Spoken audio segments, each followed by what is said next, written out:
আসসালামু আলাইকুম। আমরা আজকে বাইপোলার ডিসঅর্ডার বা দ্বিপ্রান্তিক আবেগীয় সমস্যা নিয়ে কথা বলবো। বাইপোলার ডিসঅর্ডার হলো একটি আবেগীয় মানসিক রোগ। এটি একটি বড় ধরনের বা গুরুতর মানসিক রোগ। আমাদের আবেগের যখন নিয়ন্ত্রণ হারিয়ে ফেলে, আমরা যখন আমাদের আবেগের নিয়ন্ত্রণ হারিয়ে ফেলি, তখন কিছু কিছু মানুষের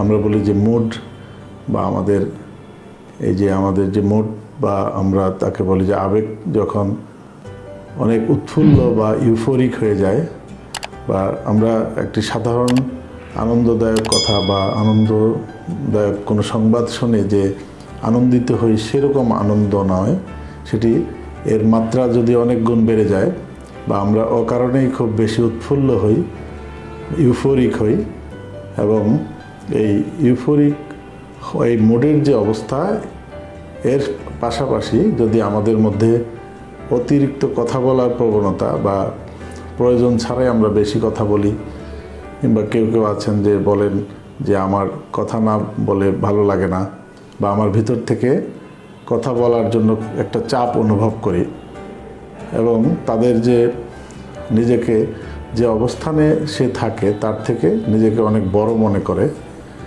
বা আমরা বলি যে গ্র্যান্ডিওসিটি, বা নিজেকে অনেক ক্ষমতাবান, অনেক বড় মনে করে, যদিও তার বাস্তব অবস্থা সেরকম নয়। এবং তার সাথে সাথে যদি তার ঘুমের সমস্যা হয়, তার অর্থ হলো যে কম ঘুমিয়েও তার মনে হয় যে তার কোনো ক্লান্তিবোধ হয় না। এই সমস্যাগুলি যদি তার 7 দিনের বেশি সময় ধরে থাকে, তাহলে আমরা তাকে বলি যে ম্যানিক ডিসঅর্ডার বা বাইপোলার ম্যানিয়া। এই ম্যানিকটা হলো একটা আবেগের একটা প্রান্ত, আর অনেক সময় এই আবেগের আরেকটা প্রান্তে থাকে অবসাদ, বিষণ্ণতা, আমরা যেটাকে বলি ডিপ্রেশন।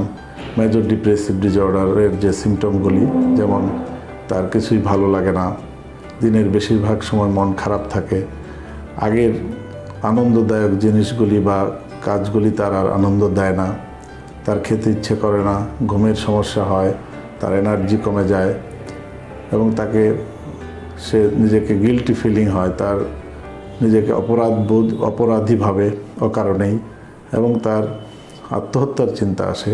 তাহলে সেই পর্যায়টাকে বলা হয় যে ডিপ্রেশন বা আবেগের আরেকটি প্রান্ত। তবে বাইপোলার ডিসঅর্ডার আবার 2 ভাগে বিভক্ত। যেমন বাইপোলার 1 বলা হয় তাকেই, যখন শুধুমাত্র আবেগের উৎফুল্লতা বা ম্যানিয়াটা থাকবে, সেখানে কিন্তু তার একটি পর্যায়ে ডিপ্রেশন আসতেও পারে, নাও আসতে পারে। আর বাইপোলার 2 ডিসঅর্ডার তাকেই বলা হয় যেখানে ডিপ্রেশন অবশ্যই আসবে, এবং তার একটি সময় হাইপোম্যানিক, অর্থাৎ ম্যানিক বা উৎফুল্লতার পরিমাণ কিছুটা হলেও আসবে, কিন্তু ফুল ব্লাউন বা আমরা বলি যে ম্যানিকে যেমন তার তীব্রতা ছিল অনেক বেশি, তার ইউফোরিক এই অবস্থাটা থাকবে না, তার থেকে সিমটমগুলি কিছু কম হবে, তাকে হাইপোম্যানিক এপিসোড বলে। তো এই আবেগজনিত মানসিক সমস্যা কিন্তু একটি বড় ধরনের মানসিক রোগ, এবং এটি অবশ্যই নিউরোট্রান্সমিটারের পরিবর্তনের ফলে বা ডিরেঞ্জমেন্টের ফলে হয়। এবং এই আবেগজনিত মানসিক রোগের যে প্রাদুর্ভাব, এটি কিন্তু সিজোফ্রেনিয়া যে আরেকটি গুরুতর মানসিক রোগ আছে, তার থেকে কিন্তু আমরা তার প্রিভ্যালেন্স কিন্তু আমরা এই বাইপোলার ডিসঅর্ডারে বেশি পাই।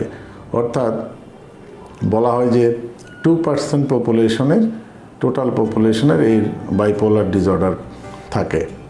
এবং এই বাইপোলার ডিসঅর্ডারটা কিন্তু বলা হয় যে ছেলে এবং মেয়ে উভয়ের সমানভাবে থাকে, কিন্তু শুধুমাত্র মেজর ডিপ্রেসিভ ডিসঅর্ডার এটি মেয়েদের বেশি হয়, আর সিজোফ্রেনিয়া কিন্তু ছেলে মেয়ে উভয়ের সমানভাবে থাকে, এবং এটি 1%।